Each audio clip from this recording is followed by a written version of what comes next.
දවසක් සියලු දෙනාටම මීට දින කිහිපයකට පෙර අපි කතා කරුවා දුවේ පුතේ පිල්ලම් කියන පාඩම සම්බන්ධව කතා කරලා ඒ පිළිබඳව යම් අවබෝධයක් දුන්නා. ඊට පස්සේ අපි ඔබට වීඩියෝ කොටසක් යොමු කෙරුවා ඇබේ සම්බන්ධව. අපි අද කතා කරන්නේ අපි මේ වීඩියෝ එකේදී කිව්ව ඔයාලට ඇදෙන් පස්සේ අපි පාපිල්ල සම්බන්ධව යම් වීඩියෝ කොටසක් අනිවාර්යයෙන් ලබා දෙනවා කියලා. ඒක තමයි මේ සිද්ධ කරන්නේ. එතකොට පාපිල්ල සම්බන්ධයෙන් තමයි අද අපි සාකච්ඡා කරන්නේ. පුතේ ඔය දන්නවා සිංහල ව්‍යාකරණයේ පාපිල්ල කියලා සංකේතයක් තියෙනවා. ඒ පාපිල්ල කියන වචනය පුතේ ඒ වචනයෙන් සිදු වෙනවා පාපිලි වර්ග 3ක්. ඒ කියන්නේ පාපිලි වර්ග 3ක් තියෙනවා. ඔයා මේ වෙනකොට දන්නවා ඒ පාපිලි වර්ග තුන තමයි එකක් තමයි කොන් පාපිල්ල. අනික තමයි වක් පාපිල්ල.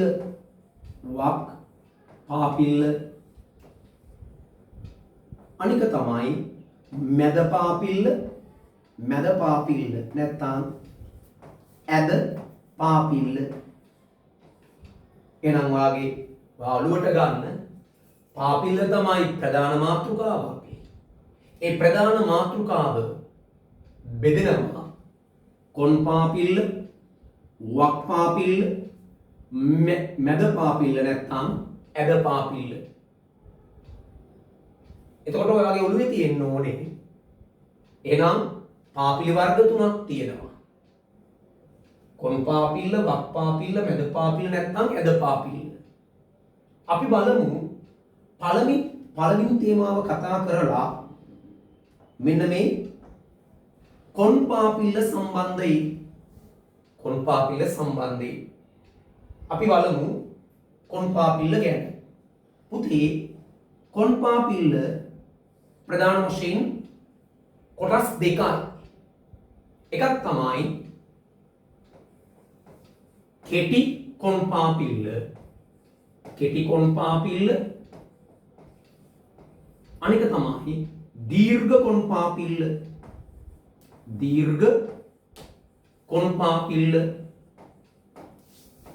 දැන් ඔයාලට පේනවා මම කොන් පාපිල්ල කොටස් දෙකකට බෙදුවා. කෙටි කොන් පාපිල්ල, දීර්ඝ කොන් පාපිල්ල. මොකද්ද මේ කෙටි කොන් පාපිල්ල සංකේතය? අපි අකුරින් ලියලා තියෙනවා කෙටි කොන් පාපිල්ල, දීර්ඝ කොන් පාපිල්ල කියලා. ඔයා තාමත් දන්නේ නැහැ. ඔයා දන්නව පාපිල්ල කියන්නේ මොකද්ද කියලා. හැබැයි කෙටි කොන් පාපිල්ල, දීර්ඝ කොන් පාපිල්ල දන්නේ නැති ළමයි ඉන්නවා. අපි බලමු කෙටි කොන් පාපිල්ල සඳහන් කරලා. මෙන්න පුතේ කෙටි කොන් පාපිල්ල. මෙන්න ඔයාට මම ලබලා දෙනවා කෙටි කොන් පාපිල්ල. අපි උදාහරණයක් ගමු මේ කෙටි කොන් පාපිල්ල දාලා. නුසුදුසු.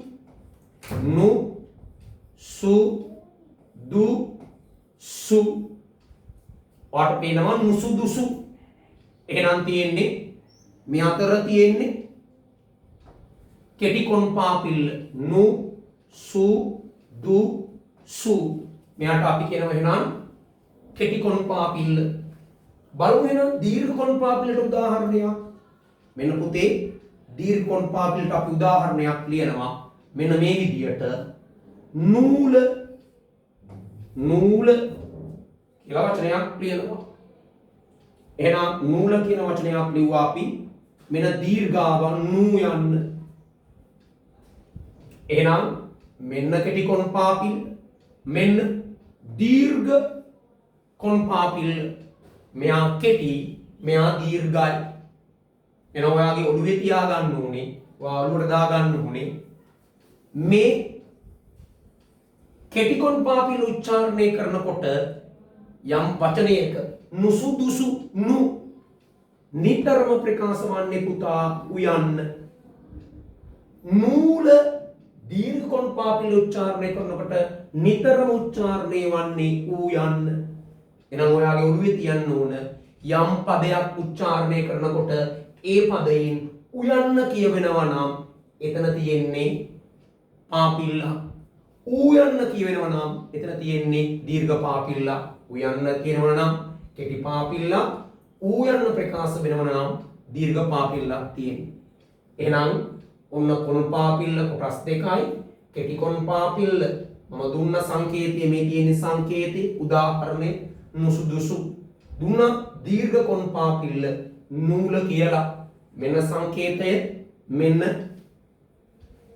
කොන් පාපිල්ලේ අඩංගු ක්‍රම දෙක බෙදී. එතකොට පුතේ එහෙනම් කොන් පාපිල්ල ගැන ඔයාට අවබෝධයක් ආවා. එහෙනම් අපි යන්නේ අපේ දෙවෙනි කොටස කතා කරන්න වක් පාපිල්ල ගැන. බලමු අපි වක් පාපිල්ල ගැන කතා කරලා අපි වක් පාපිල්ල සම්බන්ධයෙන් මෙවැනි ක්‍රමයක් අනුගමනය කරමු. අපි මේක පැත්තකින් තියාගමු. මේ ගැන කතා කරන්න අපිට පස්සේ අපිට පුළුවන් මේ සම්බන්ධව හොඳින් සාකච්ඡා කරන්න. එහෙනම් වක් පාපිල්ල අපි අවබෝධ කරගමු. බලමු මොකද්ද මේ වක් පාපිල්ල කියන්නේ? එහෙනම් මේ දෙවෙනි ප්‍රභේදය තමයි වක් පාපිල්ල. වක් පාපිල්ල පුතේ වක් පාපිල්ල කොටස් දෙකයි. මෙන්න මේ කොටස් දෙක සඳහන් කරනම එකක් කෙටි වක් පාපිල්ල. කෙටි වක් පාපිල්ල. එකක් තමයි දීර්ඝ වක් පාපිල්ල.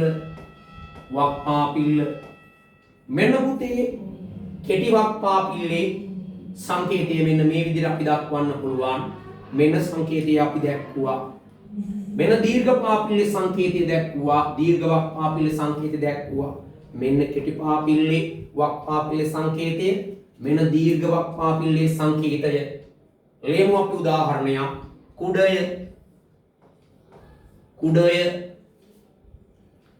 එහෙනම් ඔයාලට පේනවා කුඩය කියලා උච්චාරණය කරනකොට ඔයාලට මෙතන පේනවා වක් පාපිල්ල අන්තර්ගත වෙලා තියෙනවා. උයන්න ප්‍රකාශ වෙනවා. එහෙනම් එතන තියෙන්නේ පාපිල්ල. ඒ කියන්නේ උයන්න ප්‍රකාශ වුණොත් එතන තියෙන්නේ කෙටි පාපිල්ල. ඔයාලට පේනවා මෙන්න දීර්ඝ වක් පාපිල්ලේ සංකේතය. මේ දීර්ඝ වක් පාපිල්ලේ සංකේතය මම ලියනවා මෙහෙම කුඩය කියලා වචනේ. ඔයාලට පේනවා කූ කියලා උච්චාරණය කරනකොට මේ ඇතුලේ ඌ යන්න තියෙනවා. එහෙනම් මේක 5 වසර ශිෂ්‍යත්ව දරුවන්ට මේක යෝග්‍යයි. ඒ වගේම 6 7 8 වසර 9 වසර 10 වසර 11 වසර 12 13 වසර ළමයින්ට මේක යෝග්‍යයි. හේතුව තමයි ඔබ මේ වෙනකොටත් දන්නේ තාම වක් පාපිල්ල කියන්නේ මොකක්ද කියලා. එහෙනම් මෙන්න කෙටි වක් පාපිල්ල මෙන්න දීර්ඝ වක් පාපිල්ල. කෙටි වක් පාපිල්ලේ සංකේතය මෙය. දීර්ඝ වක් පාපිල්ලේ සංකේතය මෙය. එහෙනම් අපි දෙවෙනි කොටස පුතේ අපි සාකච්ඡා කෙරුවා වක් පාපිල්ල සම්බන්ධයෙන්. එහෙනම් අපි යමු තුන්වෙනි කොටස අපි සාකච්ඡා කරන්න. බලමු තුන්වෙනි කොටස අපි සාකච්ඡා කරලා ඒකේ තියෙන ස්වභාවය කුමක්ද කියලා අපි කතා කරමු. ඔන්න අපි කතා කරන්න හදන්නේ තුන්වෙනි කොටස තමයි අපේ මැද පාපිල්ල. මැද පාපිල්ල නැත්නම් ඇද පාපිල්ල. ඇද පාපිල්ල මේ මැද පාපිල්ල ඇද පාපිල්ල කොටස් දෙකකට බෙදෙනවා. මෙන්න කොටස් දෙක කෙටි මැද පාපිල්ල. කෙටි මැද පාපිල්ල නැත්නම් කෙටි ඇද පාපිල්ල. මෙන්න ඊළඟ කොටස තමයි දීර්ඝ මැද පාපිල්ල නැත්නම් දීර්ඝ ඇද පාපිල්ල. ඇද පාපිල්ල පුතේ මොකද්ද මේ කෙටි මැද පාපිල්ල කියන්නේ? මෙන්න කෙටි මැද පාපිල්ල බලමු. මෙන්න සඳහන් කරනවා කෙටි මැද පාපිල්ල. මෙන්න දීර්ඝ මැද පාපිල්ල. කෙටි මැද පාපිල්ල දීර්ඝ මැද පාපිල්ල. ඔයාට පමණක් වෙලාවට හිතනවා මේක ඇදයක්ද කියලා. නැහැ මම මේක පුතේ ඔයාලට කියලා දෙන්නම්. දැන් මේක අපි වචනයක් ලියාගමු මේ විදියට. මෙන්න වචනය රුවල කියලා. රුවල මේක උච්චාරණය කරනකොට ඔයාට ඔළුවට එනවා රු උයන්න එන්නේ. උයන්න තමයි උච්චාරණය වෙන්නේ. එහෙනම් උයන්න කියවෙනවා නම් එතන තියෙන්නේ අනිවාර්යෙන්ම කෙටි මැද පාපිල්ල. මම මේකට දෙන උදාහරණයක් රූස්ස කියලා. මෙතන කියවෙන්නේ වාට තේරෙනවා ඌ යන්න කියවෙන්නේ. එහෙනම් එතන තියෙන්නේ දීර්ඝ මැද පාපිල්ල. එහෙනම් ඔයාගේ ඔළුවට ගන්න ඕනේ යම් තැනක යම් වචනයක උයන්න ප්‍රකාශ වෙනවා නම් අනිවාර්යෙන්ම තියෙන්නේ එතන කෙටි පාපිල්ල. කෙටි මැද පාපිල්ලක් වෙන්න පුළුවන්, කෙටි පාපිල්ලක් වෙන්න පුළුවන්, කෙටි කොන් පාපිල්ලක් වෙන්න පුළුවන්. ඒ වගේම තමයි යම් තැනක උයන්න ප්‍රකාශ වුණොත් එතන තියෙන්නේ දීර්ඝ මැද පාපිල්ලක් වෙන්න පුළුවන්, දීර්ඝ වක් පාපිල්ලක් වෙන්න පුළුවන්, දීර්ඝ කොන් පාපිල්ලක් වෙන්න පුළුවන්. එහෙනම් ඔයාට විභාගයට වරද්දන තැනක් තමයි පුතේ මේ කතා කරන්නේ. සාමාන්‍ය පෙළ දරුවන්ට, උසස් පෙළ දරුවන්ට, ශිෂ්‍යත් ළමුන්ට වරද්දන තැනක් තමයි මේ පාපිල්ල සම්බන්ධව. එහෙනම් අද ඉඳන් ඔයාගේ ඔළුවට ගන්න තියෙන්නේ පුතේ මොකද්ද? පාපිලි වර්ග තුනක් තියෙනවා. මොනවද ඒ තුන? කෙටි වක් පාපිල්ල, ඒ වගේම තමයි මැද පාපිල්ල, ඒ වගේම තමයි කොන් පාපිල්ල. පාපිලි වර්ග තුනයි. මැද පාපිල්ල, වක් පාපිල්ල, කොන් පාපිල්ල. එහෙනම් යම් විදියට වචනයක් උච්චාරණය කරනකොට ඒ වචනයෙන් උයන්න ප්‍රකාශ වුණොත් එතන තියෙන්නේ අනිවාර්යෙන්ම කෙටි පාපිල්ලක්, මැද පාපිල්ලක් වෙන්නත් පුළුවන්, ඒ වගේම කොන් පාපිල්ලක් වෙන්න පුළුවන්, වක් පාපිල්ලක් වෙන්න පුළුවන්. ඒ වගේම උයන්න ප්‍රකාශ වුණොත් එතන තියෙන්නේ අනිවාර්යෙන්ම දීර්ඝ පාපිල්ලක්. ඒක වෙන්න පුළුවන් දීර්ඝ මැද පාපිල්ලක්, දීර්ඝ කොන් පාපිල්ලක්, දීර්ඝ වක් පාපිල්ලක් වෙන්න පුළුවන්. එහෙනම් පුතේ ඔයාට මේ සම්බන්ධව මම හිතන්නේ පාපිල්ල සම්බන්ධව පුළුල් අවබෝධයක් ලැබෙන්නේ නැති. එහෙනම් මම හිතනවා මේ පුළුල් අවබෝධය තුලින් ඔබ අනිවාර්යෙන් පාපිල්ල සම්බන්ධව යම් ප්‍රශ්නයක් විභාගයට ආවොත් ඒ ප්‍රශ්නෙට ඔයා අනිවාර්යයෙන්ම සාර්ථකව මුහුණ දෙනවා කියලා. එහෙනම් අපේ අභිප්‍රාය තිබුණේ පාපිල්ල සම්බන්ධයෙන් ගැටලුවට ලක් වෙලා ඉන්න ළමුන්ට යම් අවබෝධයක් මේකෙන් ලබා දෙන්න. එහෙනම් අපි හිතනවා මේක සාර්ථක වුණා කියලා ඔයාට වැටහෙන්නේ නැති. පුතේ එහෙනම් අපි මේ පාපිල්ල වගේ සම්බන්ධ ගැටලු සහගත පාඩම් නැවතත් ඔබ දැනුවත් කරනවා. ඒක නිසා කරුණා කරලා අපේ YouTube channel එකට යන්න.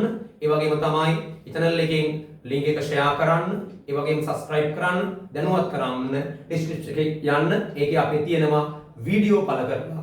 ඔයාලට මේ වීඩියෝ බලන්න පුළුවන් අක්ෂර මාලාව සම්බන්ධව සහ අනිකුත් පාඩම් සම්බන්ධව. පුතේ ඔයාගේ යහළුවන් දැනුවත් කරන්න මේ වගේ අමාරු ඒ වගේම පටලාගෙන ඉන්න සරල පාඩම් ඊටම කෙටියෙන් ඔයාලට තේරෙන විදිහට කියලා දෙන්න අපිට පුළුවන්. එහෙනම් අපි අදින් සමුගන්නවා. ඔබට සුබ දවසක් කියලා ප්‍රාර්ථනා කරනවා.